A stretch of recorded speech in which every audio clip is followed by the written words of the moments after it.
There have been many queries on how to manage large-scale projects and how to successfully get a strategy to execution. Having worked on multiple projects in the past in terms of setting up contact centers, setting up CRM solutions, SAP implementations, or even automation, there are some peculiar observations which I have noted down that makes projects and strategies work, or do not work for that matter. Well, there are brilliant ideas that get discussed in the boardroom and the conference room on why a strategy should be in place, why a project should be implemented. But strategy is only the start, or it's basically just 10% of the entire project to be successful. And I list at least 5 important metrics for a project to be successful. And the first one among them is the people. People always create strategies within boardrooms with the heads of departments. But what they miss out on is going on and networking with individuals in the other department to understand what are their strengths. Have those people bought into the project? Do they see the need for the project?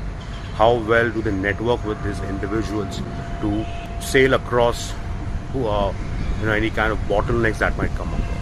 And often people try to use meetings and emails as a medium, the formal channel of communication as a medium to go through stalemates. And what they forget is networking with people, and the relationship that you create with those people is absolutely important. So don't stop yourself from getting up, walking up to a person's desk or a cube and having a chat with him just generally, and also bringing up the point of this project if you are stuck.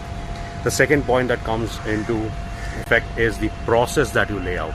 And with process, I mean that many individuals or many leaders feel that once they roll out a strategy or a project with a Gantt chart, with a timetable, everything will just fall into its place. People will start following and people will start doing what they're supposed to do.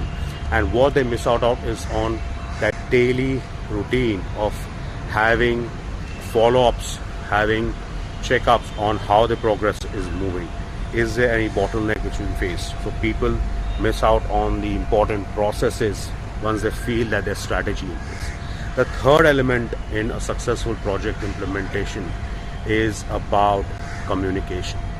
As a change management agent, it's important that you communicate enough to the people about what the change is. And how do you do that? Is by making the change familiar. Link the current change or link the current process with the change that will happen. People need to see the transition, what will happen to them, to their work when they move from point A to point B, or flow A to flow B.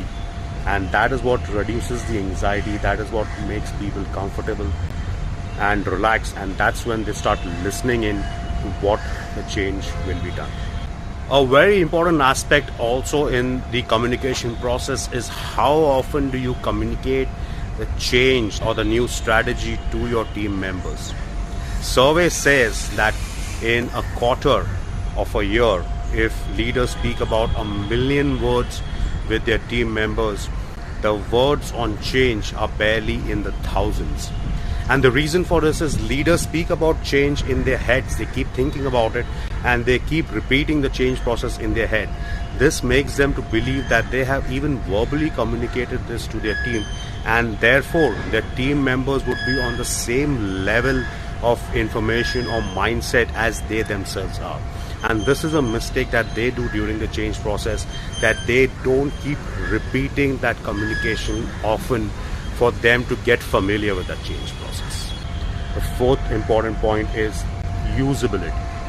You need to ensure how the strategy that you're creating will be useful for people. What is the kind of challenge that it is solving today? What is the issue that it is solving today that will make lives easier for people? And that is when they will actually use it. Otherwise, you will find yourself spending I don't know how many hundreds and thousands of dollars or rupees on the project, only to find out that it's just been rolling in circles. There are no buyers for it, and the entire thing has gone to a waste. Last but not the least, and the most important aspect of any project, is flexibility. When leaders create projects with their ideas, they are very rigid with the strategy that they want to adopt, and they are not open to changing the course of the project or changing the dimensions of the project or the goals of the project midway, even if there is logic, even if someone explains to them saying that you could probably do some changes to it and this will be more usable, it would be have a better ROI. But leaders are so rigid with their plans. It could be something to do with their ego or their own image in the organization. They just don't want to be flexible, and this I have seen as a major drawback for many projects which go on in organization. So always remember on flexibility, and always remember these 5 points: that people, process, communication, usability and flexibility are the 5 key elements for any project completion and for the project to be successful.